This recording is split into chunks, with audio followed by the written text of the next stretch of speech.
भी देखा हुए।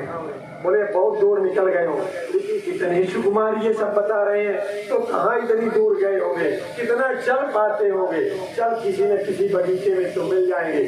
4 से 10 सखियां बाहर निकल के पहुंचती हैं। पहुंच करके एक सखी कहती है, अरे हम चल तो दिए, लेकिन जब हमारी सास को पता लगेगा कि पराये पुरुष को देखने गए हैं तो घर के लोग क्या कहेंगे, ये बावरी हो गई है क्या, पागल हो गई है क्या, हमारी आदत हो गई है क्या, पराये पुरुष के लिए दौड़ पड़ी है घर छोड़ छोड़ करके। तो तीसरी चौथी सखी कहती है, चाहे जो भी कहें कह लेने दे, कम से कम जब इतनी सुंदरता है तो देख तो लेंगे। अन्य सखियां कहती हैं, अरे सुना है वो महाराज जनक की कन्या है, जनक की बेटी है, और ये महाराज चक्रवर्ती दशरथ के पुत्र हैं, क्या हम तुम लोगों से बात करेंगे, नाम पढ़ी है न लिखी है न सलीकेदार है, हम लोगों से बात नहीं करेंगे। तो सखियां कहती हैं, हमसे न बात करेंगे तो न करेंगे, आपस में बतिया कच करी है, आपस में बोले बताएंगे तो उसको सुन करके मेरे कान तृप्त हो जाएंगे। क्या सुंदर अपने मन का भाव है। जाती है, जब पास में पहुंची तो भाव ये था कि क्या वो जनक कन्या मुझसे बात करेगी, लेकिन जब सीता ने देखा कि 4 से 10 सखियां आ रही हैं, बहुएं आ रही हैं, दौड़ के गई सीता और उसको लगा कि मेरी माँ आ गई, और सबके गले में लग लग करके फूट फूट करके रोने लगे उसको सुनैना मिल गई। उस तरह से कुररी की बात विलाप कर रही है जैसे कोई नई नवेली लड़की अभी दुल्हन बन करके पहली बार ससुराल गई हो और ससुराल के लोग उसको जल्दी वापस मायके के लिए विदा न करते हो, क्रूरता करते हो। बहुत दिनों बाद पहली बार की विदा में आवे तो अपनी माँ से लपट लपट करके जिस तरह रोती है उस तरह सीता उन सखियों से रोने लगी।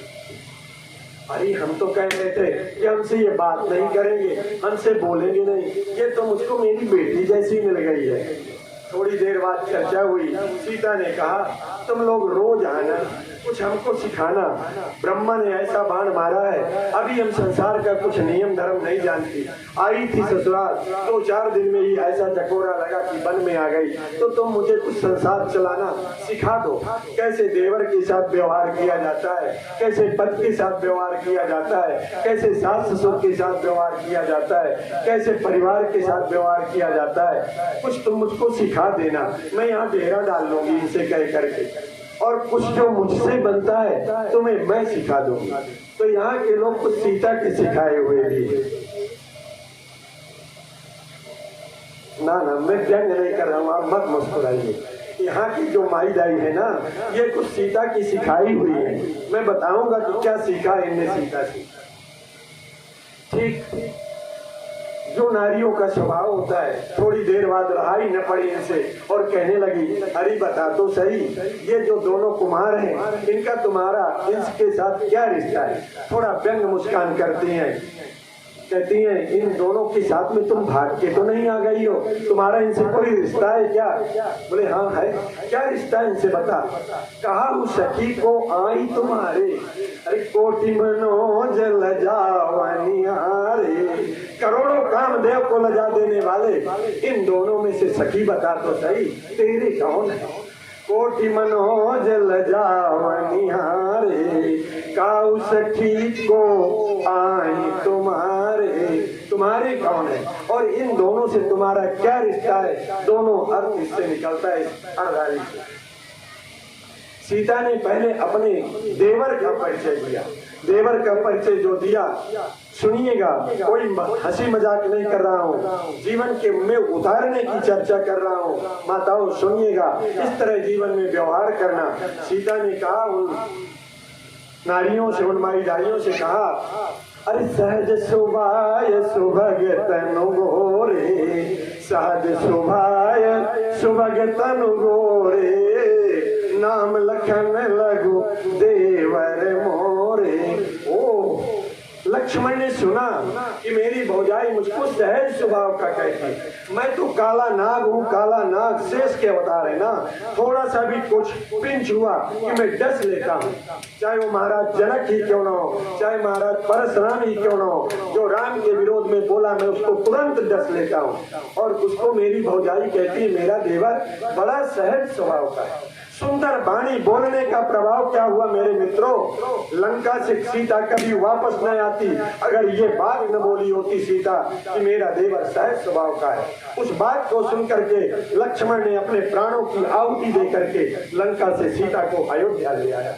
नहीं, मेघनाथ को कोई मार नहीं सकता था। सहज सुभाय सुभग, मीठी वाणी बोलने का क्या परिणाम होता है? एक ये, और मीठी वाणी न बोली जाए तो दूसरा परिणाम क्या होता है? अगर बात चूक जाई जाए ना तो हाथी जैसा पाव भी मिल जाता है। कौन चूका था? द्रौपदी चूक गई। जिस समय मैदानों के बनाए हुए भवन में अंतिम समय में युधिष्ठिर इंद्रप्रस्थ में आज यज्ञ किए हुए थे, यज्ञ समापन होने के बाद उस भवन में प्रवेश किया।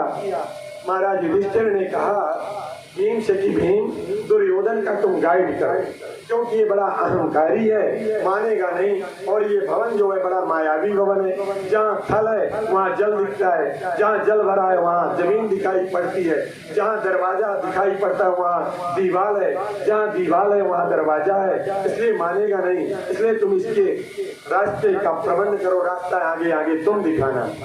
इनने कहा ठीक, जैसी आपकी आज्ञा। अमृत स्नान करके दहगंधो करके वापस आए थे, प्रवेश कर रहे थे। आगे देखा कि आगे आगे दुर्योधन जा रहा था। देखा तो वहां पर उसको दरवाजा दिखाई तो पड़ रहा था, लेकिन वहां दीवार थी, दीवार। भीम ने कहा, बड़े भैया यहाँ से मत जाइए, केवल देखने भर में यहाँ दरवाजा दिखाई पड़ रहा है, बाकी दरवाजा नहीं दीवार है। उसने सोचा ये मुझको चिढ़ा रहा है, बड़े जोर से और आगे बढ़ा, कपाट से बड़े जोर से लगा सिर पर और सिर फट गया दुर्योधन का।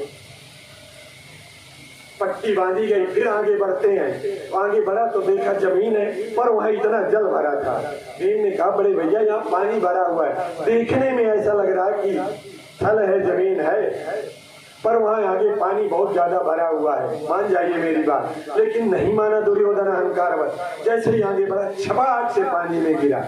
और ऐसे में किसको ना हंसी आ जाएगी? एक समझा रहा है और एक नहीं मान रहा। इतने में गिरा, तबाक से राजकुमार गिरा तो ऊपर बैठी थी द्रौपदी अपने सखियों के साथ में, खिलखिला के हंसती है और कहती है, अंधों के अंधे ही होते हैं, अंधों के अंधे ही होते हैं। फिर मिला जाता है, बोले चल बताऊंगा कि अंधों के अंधे होते हैं। एक ने कहा था, सहज सुभाए सुभग तन गोरे, नाम लखन लघु देवर मोरे, जिसका परिणाम ये हुआ कि लंका से वापस ले आया अपने प्राणों की आहुति दे करके। और एक ने कह दिया थोड़ी बात पर, अंधे के अंधे होते हैं। तो जिस समय साड़ी खींचा था, द्रौपदी जब लाइना दिया तो कहा, तुमने ही तो कहा था कि अंधे के अंधे होते हैं। मैं तो अंधा हूं, कुछ दिखाई थोड़ी ना पड़ता है, चाहे तुम कपड़ा पहने रहो चाहे ना पहने रहो। बातन हाथी पाइए और बातन हाथी पाओ। अगर बात बन जाए तो बहुत कुछ मिल सकता है, और बात बिगड़ जाए तो फिर ये भी मिल जाता है। बोले वृंदावन बिहारी लाल की जय। अरे सहज सुभाय सुभग तनु गोरे, नाम लखन लघु देवर मोरे। इसके बाद अपने पद का परिचय देती हैं। आजकल चाहे अब तो बंद हो गया, जब से स्टील चला, उसके पहले एक दूसरा एल्युमिनियम चला था। तो कुछ दिनों के तक जब ये ईंधन नहीं था, गैस सिलेंडर नहीं था, माई दाई कंडे और लकड़ी पर भोजन बनाती थी, तो एल्युमिनियम वाला जो गंजा होता था, एक आध महीने भोजन बनाने पर उसका कलर जो हो जाता था, ध्यान में आया कि आप लोगों ने नहीं देखा है, हमने देखा है, उसका कलर सीधा शालिग्राम जैसे हो जाता है। तो चाहे उस माई का रंग ठीक उस एल्युमिनियम शालिग्राम के जैसा ही चेहरा काला कलूटा क्यों ना हो, पर वो खोले मिलता है। पर सीता ने ऐसा परिचय नहीं दिया। सीता बहुरी बदन विधु अंचल डाकी, सुंदर मुखारविंद कैसा है, जैसे द्विज का चंद्रमा हो, द्वितीया का चंद्रमा हो, ऐसे चंद्रमा के मुखड़े में सुंदर उन्होंने अपना आंचल डाला। बहुरी बदन विधु अंचल डाकी, और पतितन चितय बो करी बाकी, खंजन मंजो तिरछे नैननी। नहीं कहती हैं ये उन्होंने नहीं बताया my husband is Ram son of Dasharath residence Ayodhya, ऐसा उन्होंने नहीं बताया। कंजन मंजो तिरछे नैननी निज पति कयो तिन्हीं सिय सैनन, थोड़ा सा तिरछी नजर करके कटाक्ष करती हैं और वो माई दाई समझ जाती हैं कि राम इनके पति है, गोरा वाला देवर है, सामले वाले इनके पति हैं। और इतना आनंद प्राप्त हुआ उस जगह पर, कहते हैं कि जिसका पारावार न रहा। बोले वृंदावन बिहारी लाल की जय।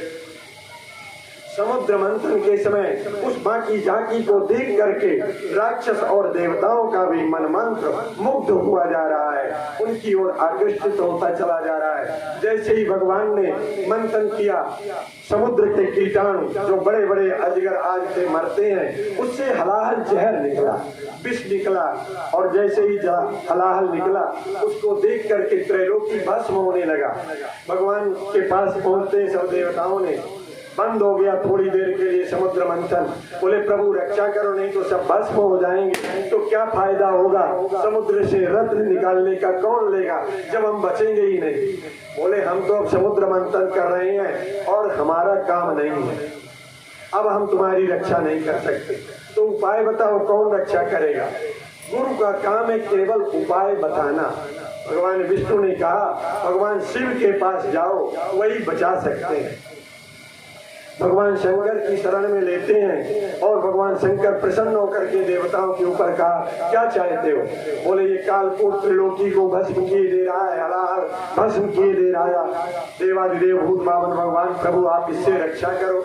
भगवान शिव ने लिया और जैसे ही पान करने को वो बोले बड़ा जहरीला है, पता नहीं कुछ हो न जाए, थोड़ा पार्वती से पूछ तो लूं।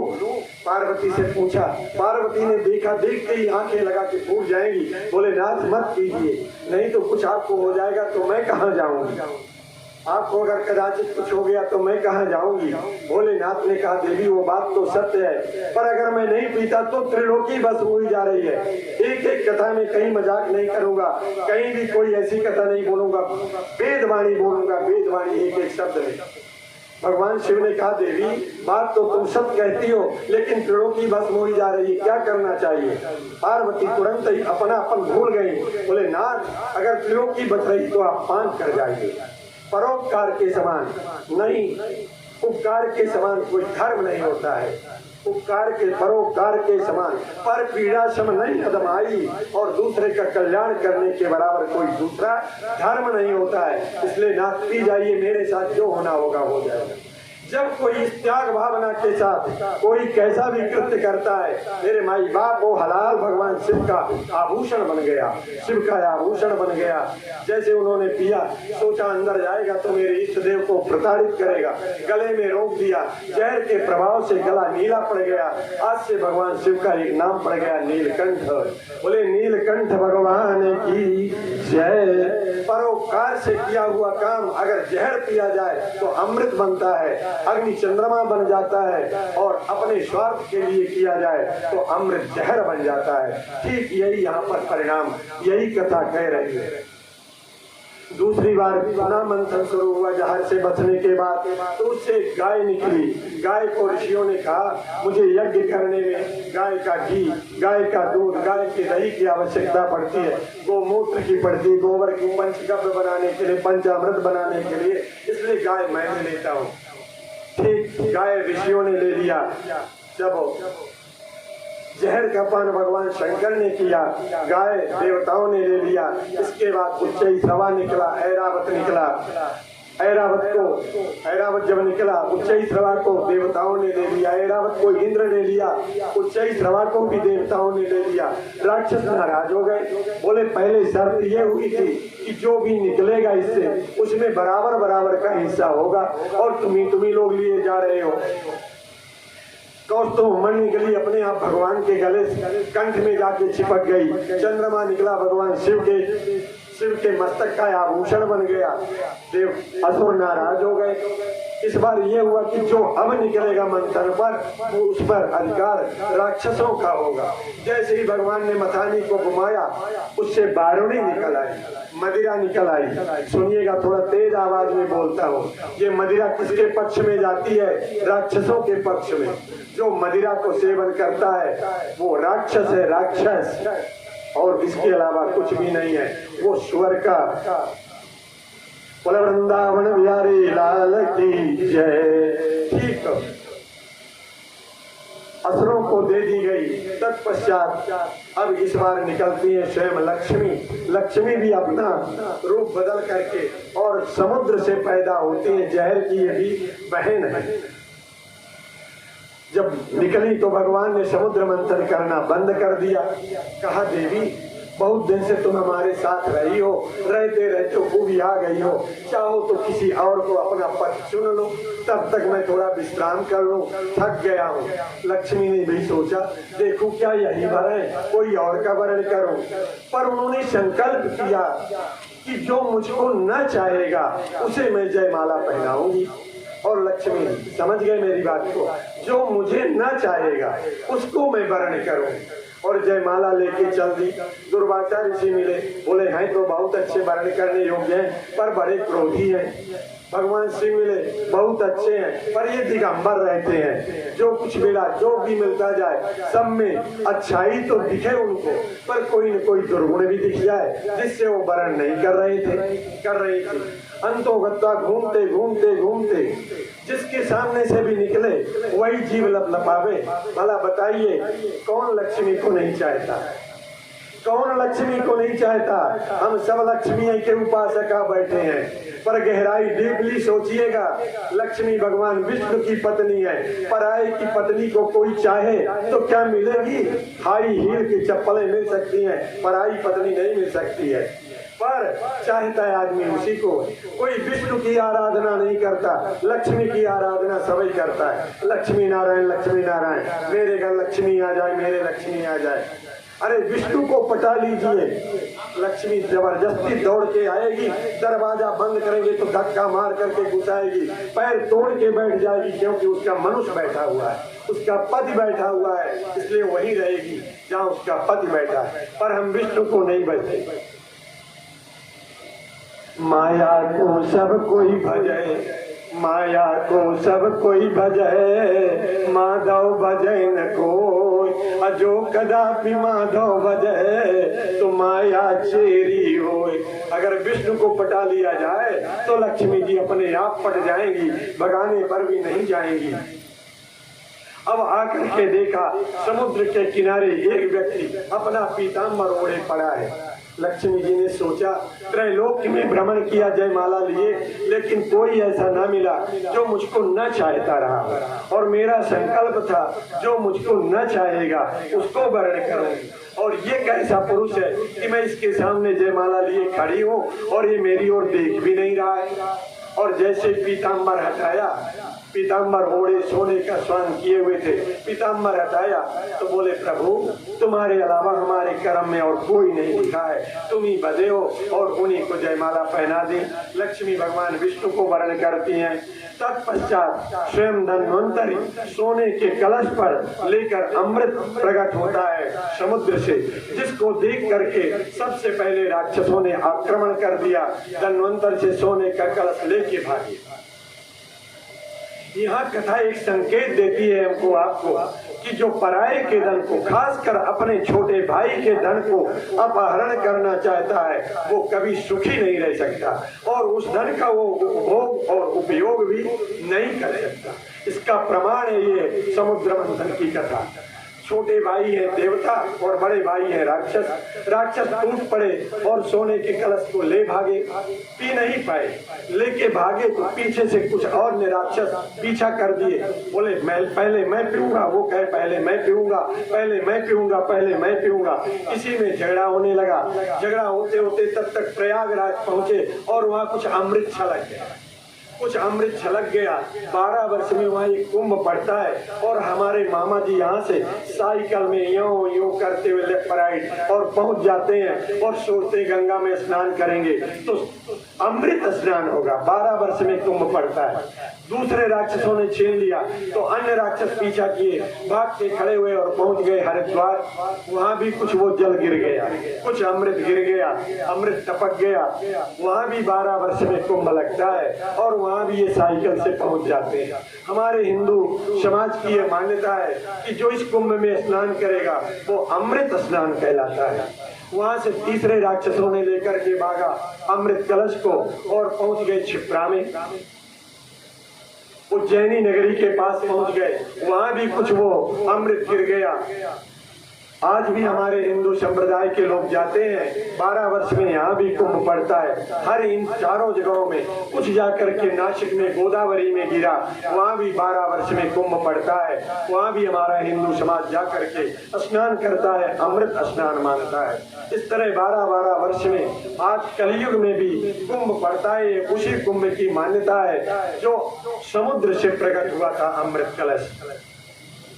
अब इतने में देवता भगवान की शरण में गए कि जिसके लिए उपाय किया गया निकला भी तो राक्षस लेके भाग गए। भगवान ने कहा जो पराये धन का अपहरण करता है वो सुखी नहीं हो सकता है, उनको वो नहीं मिलेगा, तुम चिंता न करो। और भगवान ने सुंदर मोहिनी का रूप धारण किया। 18-20 वर्ष की वो प्रमदा बनी, वो नारी बनी, सुंदर लगदग साड़ी पहन करके, 16 श्रृंगार करके, एक छोटी सी बाल लेकर के बार बार कुदाती हुई और जहाँ राक्षस आपस में लड़ झगड़ रहे थे वहां जाकर के प्रकट हो गई। जैसी इस त्रिभुवन मोहिनी का दर्शन हुआ, नेत्रों के सामने आई, राक्षस और देवताएं सभी की सभी मोहित हो गए। कहते हैं यहाँ भगवान शिव भी मोहित हो गए थे। भगवान शंकर जो काम को जीते हुए हैं, कामार कहलाते हैं, ये भी मोहित हो गए थे। उनको देख करके सारे के सारे राक्षस मोहित हो गए। कहने लगे देवी तुम कौन हो? बड़े जोर से कड़ी नजर करके, तुम होते कौन हो कि मुझसे पूछने वाले? अरे हम होंगे जो होंगे। तुम चंचल पुरुष हो क्या? पराई नारी से बात करते हो? पराई नारी से बात करने का अधिकार तुमको किसने दे दिया? थोड़ा वैराग्य की बात बोले और रूप लगा। जितना जिस चीज से किसी चीज को अगर पर्दे में कर दिया जाए तो वहां चाहे घृणित वस्तु क्यों न रखी हो, देखने का मन होता है, और उसी को बाहर कर दिया जाए तो घृणा हो जाएगी। लेकिन उसको अगर पर्दे में कर दिया जाए तो मन उधर जाता ही जाता है। ठीक यही दशा है। जितना वैराग्य की बात, जितना त्याग की बात बोले, राक्षस उतने आकृष्ट होते चले जाएं। बोले देवी नहीं, हम कोई चंचल नहीं, पर हमारे में एक झगड़ा है। क्या झगड़ा है तुमने? बोले हम में झगड़ा ये है कि हमने अमृत निकाला है समुद्र से और हमें बंटवारा करने नहीं मिल रहा है, आपस में झगड़ा है। मैं चाहता हूँ कि तुम इसका बंटवारा कर दो।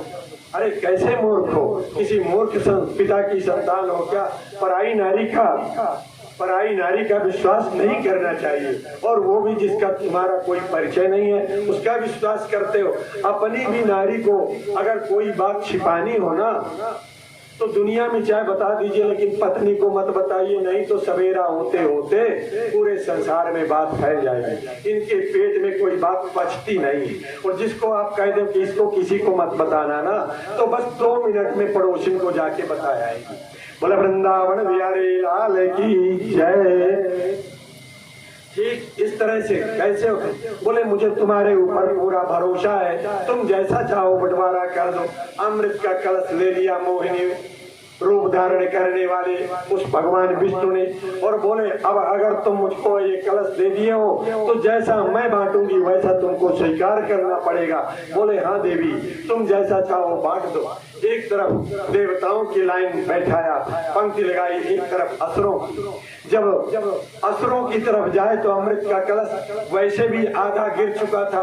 कुछ प्रयागराज में, कुछ हरिद्वार में, कुछ नासिक में, कुछ क्षिप्रा में, इस तरह से अब आधा तो वैसे भी बचा था। देवताओं की तरफ गई तो पहले बाल खेल रही थी, अब अमृत का कलश लेकर इधर कहीं उधर करे और कटाक्ष करे। कटाक्ष कर करके तिरछा देख देख करके मंद मंद मुस्कुराए। वो प्रमदा जो त्रिभुवन मोहिनी है उसकी मुस्कुराहट को देख देख करके सब बेहोश होते चले जा रहे हैं। और जब देवताओं की तरफ जाए तो कृत्य तो वही करे, लेकिन इस बार कुछ छलकाती जाए। सब के सब देवता जब पान कर गए और राक्षसों की तरफ लाइन में पहुंचना था तो उस कलश में एक बूंद न रह गया, एक बूंद नहीं रह गया। और इतने में सूर्य और चंद्रमा के बीच में एक राक्षस बैठा था, उसने भी अमृत पान कर लिया। दोनों ने बता दिया कि ये भी अमृत पान कर लिया। उसी समय वो त्रिभुवन मोहिनी भगवान विष्णु ने अपना सुदर्शन चक्र को आहूत कर लिया। राक्षस समझ गए कि ये कोई नारी ओरी नहीं, ये विश्व मोहिनी नहीं, ये तो विष्णु है जिससे मेरा पुराना वैर है, वही आकर के मेरे साथ छल कर दिया, देवताओं को अमृत पिला दिया और मैं तो यूं ही रह गया। अब वो जिसको भगवान अपने सुदर्शन चक्र से काट दिया था राक्षस को, कालांतर में वही राहु और केतु बना। जो सिर है वो राहु है और जो कमर के नीचे का भाग है वो केतु है। केतु जब उदय होता है तो सबका नुकसान करता है। राहु का जब ग्रह पड़ता है तो कमर के नीचे की पीड़ा होती है, जैसे उदर विकार, मूत्र विकार, टट्टी पेशाब के जो रोग होते हैं, वो नारियों के जो रोग होते हैं वो केतु की दशा आने पर होती है।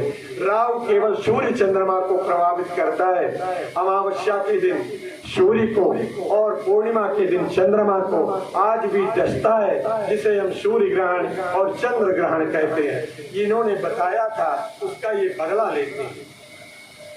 ठीक इस तरह से अमृत पान करके देवता लोग युद्ध किया और विजयी हो गए। जब विजयी हो गए देवता, कुछ दिनों के बाद पुनः अहंकार आ गया और अपने गुरु की अवहेलना कर दी। इस बार भगवान गुरुदेव बृहस्पति ने कहा, जाओ तुम श्रीहीन हो जाओ। और जब श्रीहीन हो गए, राक्षसों ने चढ़ाई कर दिया, तब अदिति ने अपने एक दिन महाराज कश्यप अदिति के पास जाते हैं और कहते हैं, देवी तुम्हारा चेहरा मुरझाया हुआ है, क्या तुमने किसी अतिथि की सेवा करने में कंजूसी की हो क्या? किसी अतिथि की सेवा करने में कंजूसी की हो क्या? क्या तुम्हारा गृहस्थ धर्म नहीं अच्छी तरह से निभा रहा है? क्या तुम्हारा गृहस्थ धर्म अच्छी तरह से नहीं निभा रहा है? अभी कुछ नहीं बोली है। गृहस्थ धर्म और विरक्त धर्म किसे कहते हैं, आइए सुनते हैं। गृहस्थ किसको कहते हैं, विरक्त किसको कहते हैं, इसको थोड़ा सा जानते हैं। एक राजा था, इस बात को जानना चाहता था कि गृहस्थ धर्म अच्छा होता है कि विरक्त धर्म। जो भी कोई अच्छा विद्वान पढ़ा लिखा निकले, कोई पीताम्बरधारी राम नामी ओढ़ के निकले, उससे वो राजा यही प्रश्न किया करे, बताओ गृहस्थ धर्म अच्छा है कि विरक्त धर्म अच्छा है? जो जैसे होते थे उस तरह बतावे, पर राजा को संतुष्ट नहीं कर पाते थे। एक दिन एक योगी आया, नई उम्र का, उससे राजा ने पूछा, बताओ गृहस्थ धर्म अच्छा होता है कि विरक्त धर्म? उसने कहा, अपनी अपनी जगह पर दोनों धर्म अच्छे होते हैं। वैसे जेठा धर्म तो गृहस्थ है, क्योंकि गृहस्थों के यहाँ ही ध्रुव पैदा होते हैं, गृहस्थों के यहाँ ही प्रहलाद पैदा होते हैं, गृहस्थों के यहाँ राम पैदा होते हैं, गृहस्थों के यहाँ ही कृष्ण पैदा होते हैं। पर अपनी अपनी जगह पर दोनों अच्छे होते हैं। सुनने लायक है माताओं, ये बड़ा अच्छा प्रसंग है। गृहस्थ धर्म अच्छा है कि विरक्त धर्म अच्छा है? महात्मा ने कहा, अगर ज्ञान सीखना है तो राज सिंहासन पर बैठ करके नहीं सीखा जा सकता। चल मेरे साथ, मैं बताता हूँ कि कैसे दोनों धर्म अच्छे हैं। लेके चल दिए, कपड़े लत्ते बदलवा दिए, राजोचित जो वस्त्र थे मुकुट आज वो सब उतरवा दिए। राजा को अपने साथ लिया सन्यासी। दूसरे 2-4 दिन में चलते चलते दूसरे राज्य में पहुंचे। उस राज्य की लड़की का आज स्वयंवर था, बड़ी भीड़ भाड़ थी। दोनों पहुंच गए। लोगों का जनमानस को देख करके वो योगी और राजा भी एक तरफ एक किनारे खड़े हो गए। लड़की अपना वरमाला लिए हुए, जयमाला लिए हुए देख रही थी। देश देश के राजकुमार आए हुए थे, लेकिन किसी को माला नहीं पहना रही। इतने में इधर ये खड़े थे दोनों, और उत्तर दिशा की ओर एक दूसरा योगी आया, दाढ़ी जटा बढ़ाए हुए, लेकिन उसी उम्र का था जिस उम्र की राजकुमारी थी। राजकुमारी की दृष्टि उस पर पड़ी और दौड़ के गई तो जयमाला उसी को पहना दिया। जयमाला जैसे ही पहनाया वैसे वो समझ गया कि इसका मतलब क्या होता। जयमाला को फेंका और जल्दी जल्दी चलने लगा। राजा सिपाहियों से पकड़वाया, बोले बेटा मत भागो, मेरी बेटी ने तुमको वर्ण कर लिया है। हिंदू ललना एक ही बार पद का वर्ण करती है, दोबारा वर्ण नहीं करती है। हिंदू लल्ला एक ही बार वर्ण करती है, मैं मेरे कोई बेटा नहीं, मैं तुम्हें अपना सारा राज्य देता हूँ और अपनी बेटी भी तुम्हें देता हूँ, तुम इसके साथ विवाह कर लो। उस योगी ने कहा मुझसे कोई प्रयोजन नहीं, मैं तो भीड़ देख करके, जनमानस देख करके चला आया था कौतूहल, मुझे तुम्हारी लड़की से और तुम्हारे राज्य से कोई प्रयोजन नहीं। और इतना कह करके वो चला गया। लड़की उसका पीछा किया क्योंकि माला डाल चुकी थी। जंगल में वो योगी गायब हो गया, भटक गया, लड़की भी भटक गई। पीछे पीछे ये राजा और वो महात्मा जो ज्ञान सीखने के लिए हैं, जंगल में पहुंचे तब तक अंधेरा हो गया था। रो रही थी वो लड़की। इन दोनों ने पूछा क्यों रो रही हो, कहाँ की हो, क्या बात है? पूरा कारण बता दिया। देखा तो इन लोगों ने भी था। बोले बेटी रात भर तो हमारे साथ गुजारा करना पड़ेगा, अंधेरा हो गया है, सवेरे अगर मेरी बात मान लोगी तो वो कर देंगे, नहीं तो तुम्हारे पिता के घर पहुंचा देंगे। वो योगी तो अब मिलने वाला हमें नहीं है। या तो मेरी बात मान जाओगी तो वो काम कर दूंगा, अगर नहीं मानोगी तो तुम्हारे पिता के घर पहुंचा दूंगा, लेकिन रात मेरे साथ बितानी पड़ेगी। ठीक तो एक तो राजा था, राजकुमार था, और एक महात्मा था, और एक लड़की हो गई। तीनों ने एक पेड़ के नीचे डेरा डाला। ठंड का सीजन था, जनवरी का महीना था, अच्छी कड़ाके की ठंडी थी। जब ज्यादा ठंड लगने लगा, कुकड़ने लगे, दांत किटकिट बजने लगे। ऊपर एक घोंसला बना करके नर मादा और चूजों के साथ एक पक्षी का घोंसला था। उसकी मादा कहती है, माताओं के अंदर बड़ा बदसलता होती है, मोह होता है। मादा पक्षी कहती है अपने नर पक्षी से, आज हमारे दरवाजे पर अतिथि आए हुए हैं, ठंड के मारे कुकड़े जा रहे हैं, कुछ तो व्यवस्था करो। बोले रात में क्या व्यवस्था करो? बोले अरे ये मनुष्य है, तुम कहीं से आग ले आ दो, इतने में ये अलाव जला लेंगे, धूनी जला लेंगे, तो अपनी व्यवस्था बना लेंगे। वो नर पक्षी उड़ा, कहीं जलते दूर से अपनी चोंच पे जलती हुई लकड़ी ले आके नीचे गिरा दिया। इन्होंने अलाव जला लिया, धूनी जला ली। जब धूनी जलने लगी, तीनों बैठ गए, आग तापते गर्मी आई। तब तक में पेट की क्षुधा सताने लगी, भूख लगने लगी। वो मादा पक्षी फिर कहती है, अरे चिड़ा ये भूखे होंगे, हमारे दरवाजे पर ये अतिथि। अतिथि की परिभाषा हमारे शास्त्रों में आया है, अतिथि देवो भव। अतिथि परमात्मा का रूप होता है। पक्षी कहती है, मादा पक्षी कहती है, हमारे दरवाजे पर अतिथि आए हैं, कुछ इन्हें भोजन पानी की व्यवस्था करो। बोले रात में देवी कुछ दिखाई पड़ेगा नहीं, दिन होता तो कहीं से फल ले आकर के गिरा देता, लेकिन रात में ऐसा हो नहीं सकता। और इतना सुनने के बाद वो मादा पक्षी उस जलती हुई धूनी पर कूद गई। बोले हमारा मांस खा करके इनका क्षुधा मिट जाए। जब उसकी पत्नी चली गई, नर पक्षी ने सोचा थोड़े से मांस में क्या होगा इन तीन लोगों को, तो वो भी उसी जलती हुई आग में कूद गया। और इतने में चूजे जो थे, बच्चे जो थे, उन्होंने कहा ये तीन लोग हैं जिनके लिए हमारे माता पिता ने अपने प्राणों की आहुति दे दी, और इतने से मांस में तीन लोगों को क्या होगा। और वो भी घोंसला से उसी आग में कूद गए। इतने में सूर्योदय हो गया। इतने में सूर्योदय हो गया। वो योगी कहता है, अरे राजा देखा तुमने रात में, समझ में आया कोई बात? बोले दृश्य तो देखा पर समझ में कुछ नहीं आया।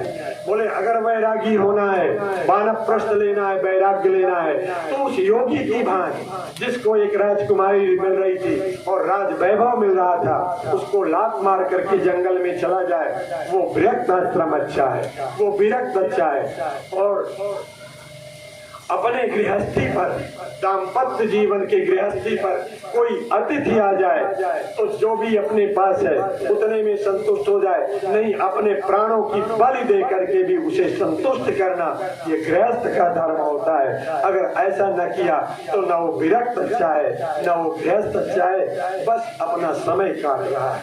बोले वृंदावन बिहारी लाल की जय, श्री कृष्ण गोविंद।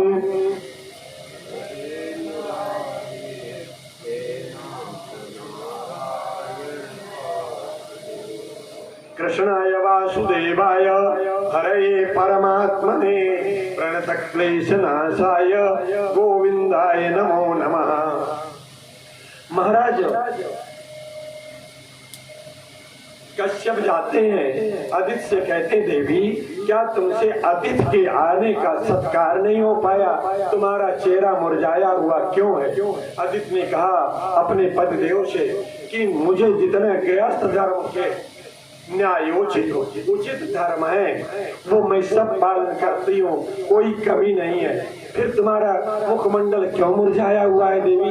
बोले इसलिए कि हमारे पुत्र इन दिनों गिर कंदराओं में छिपे हुए, हमारे शब्द के लड़के राज करें, सुख भोगें, लेकिन हमारे भी पुत्रों को राख तो न खानी पड़े, कंदमूल फल न खाना पड़े। महाराज कश्यप ने अपनी पत्नी अदिति को पयोव्रत बतलाया।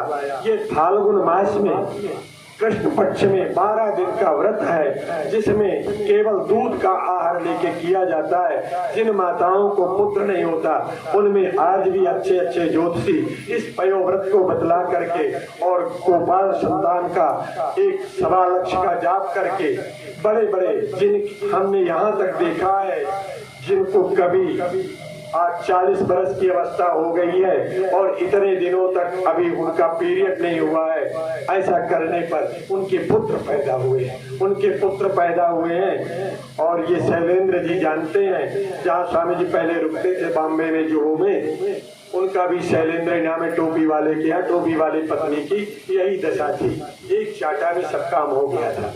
बोला वृंदावन बिहारी लाल की जय। ठीक पयोव्रत करने पर तुम्हें जो पुत्र पैदा होगा वो तुम्हारी इच्छा की पूर्ति करेगा। अदिति ने पयोव्रत किया, तत्पश्चात उनके यहाँ बामन रूप में परमात्मा का प्रागट्य हुआ जो बामन अंगुल के हैं। बामन अंगुल के इतना छोटा सा बच्चा पैदा हुआ, पैदा होते ही इनका यज्ञोपवीत संस्कार कराया गया।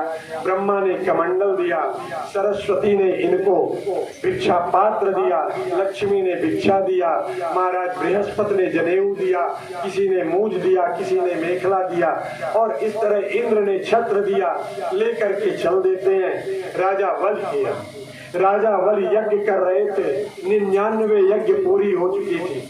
ये असुरों के सम्राट, राक्षसों के सम्राट थे और इनको जीतना था, देवताओं को भी स्वर्ग का सुख दिलाना था। बामन भगवान चल देते हैं, जाते जाते जहाँ पर यज्ञ हो रहा था नर्मदा तट पर लबेटा घाट के पास ये यज्ञ 100वां यज्ञ चल रहा था राजा वल का। ऋतुज लोग यज्ञ करा रहे थे, देखा राजा वल ने कि जैसे सूर्य चला आ रहा है तो बामन अंगुल का पौना लेकिन छाता लगाए हुए ले सूर्य भगवान चले आ रहे हो। सब के सब खड़े हो गए, जितने ऋतुज थे सब खड़े हो गए, केवल शुक्राचार्य जी को छोड़कर सब खड़े हो गए। गुरु बाबा जो थे इनके वो बर नहीं खड़े हुए। पास में पहुंचने पर पता चला कि सूर्य नहीं, ये तो कोई बामन अंगुल का ब्राह्मण पटु है, ब्राह्मण कुमार है। बैठाया, राजा बल ने उनके चरणों को धोया, चरणोदक को पान किया, चरणोदक को अपने माथे पर छिड़का, उस शरीर को पूरे यज्ञशाला में छिड़कवाया। उसी समय ब्रह्मा ने इनके चरणों को धोया था, जिसको अपने कमंडल पर रख लिया था। कालांतर में 9वें स्कंद में कथा आती कि राजा सगर के लड़के भस्मीभूत हो गए थे, तो वही ब्रह्मा के कमंडल का जल जो कभी बामन भगवान का चरण धोया गया था, राजा बल ने धोया था, भगवान ब्रह्मा ने अपने कमंडल में रखा था, वही आगे चल करके भागीरथी बनी और जो त्रैलोक को पावन करती है। ये ब्रह्मा के कमंडल का जल ही गंगा कहलाई, त्रिपथ गामिनी कहलाई। ठीक इस तरह से करने के बाद राजा बल ने कहा ब्राह्मण कुमार तुम मुझसे कुछ मांग लो।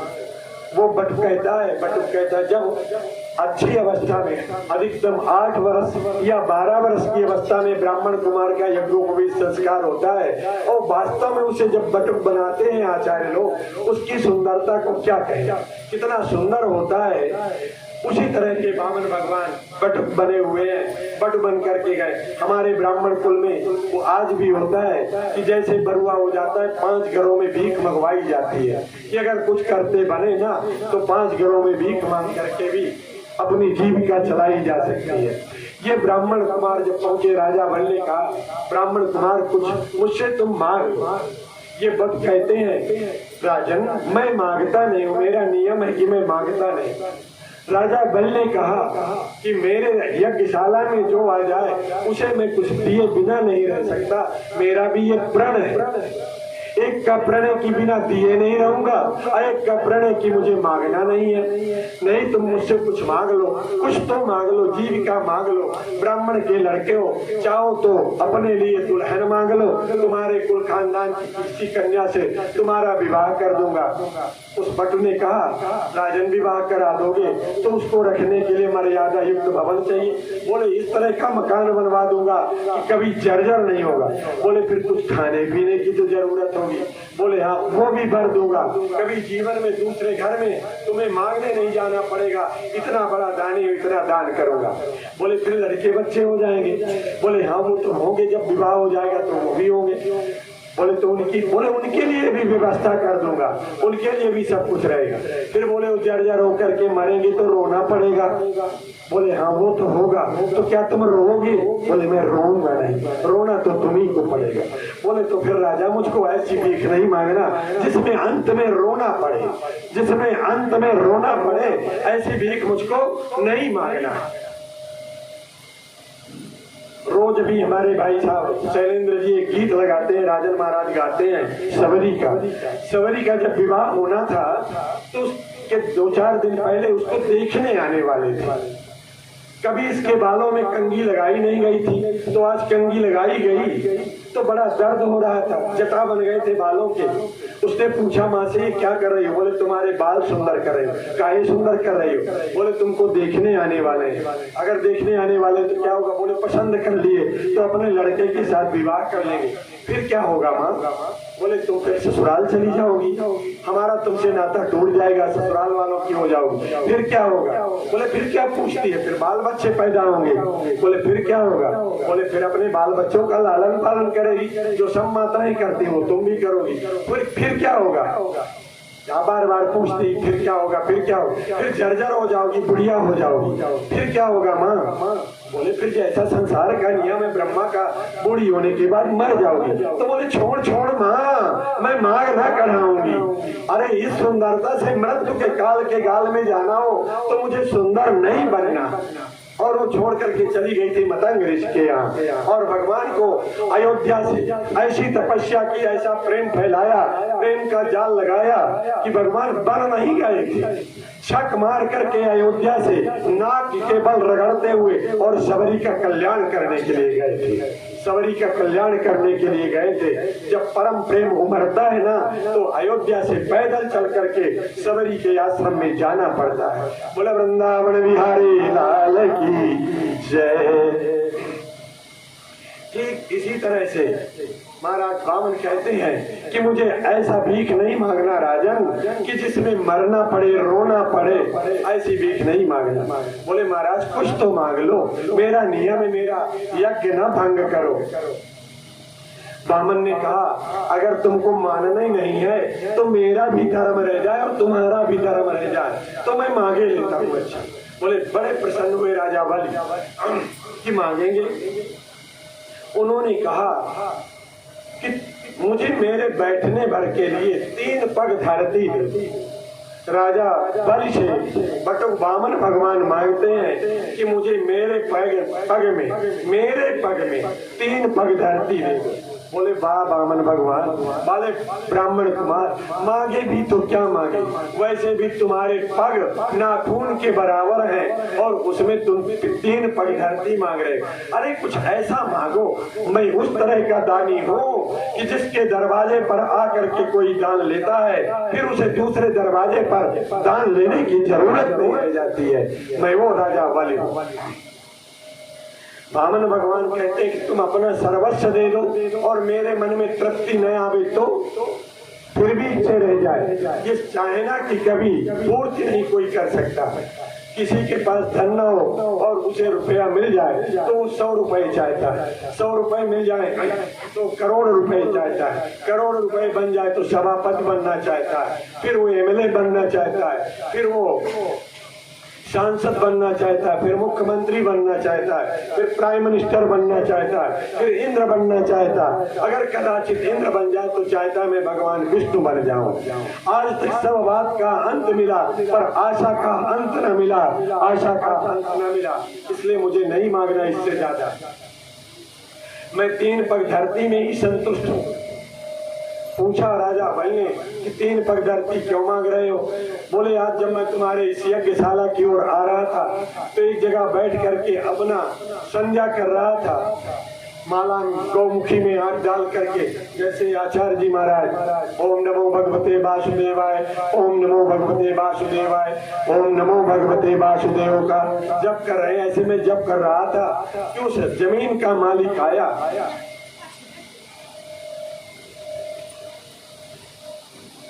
जय नारायण तेरी लीला है अपरंपारा। जय नारायण जय। वो तो मुझे पता ही है कि यहाँ के लोग माई दाई नहीं जाते ब्यूटी पार्लर में, पुरुष लोग जरूर जाते। बोले वृंदावन बिहारी लाल की जय। नाराज ना होइएगा, मैं यहाँ से डरता बहुत।